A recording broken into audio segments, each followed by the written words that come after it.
Hi guys, may nakita ako dito na amaras. Yung kulitis na damo lang siya, damong ligaw.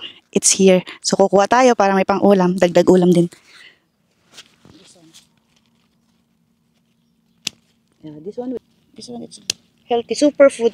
Even this you can take the seeds and you can cook like popcorn.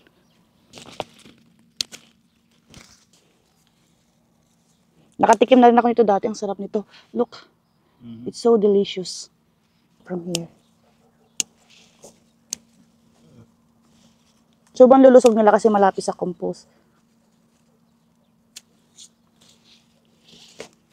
It's okay. Ito nakuha natin. Oh.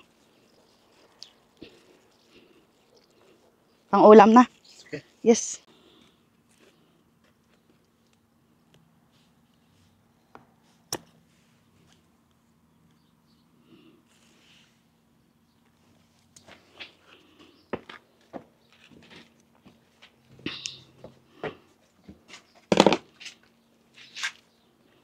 Guys, ang aking na-harvest today, meron akong isang bulaklak ng kalabasa. Pero bukas marami pa rin magbubulaklak.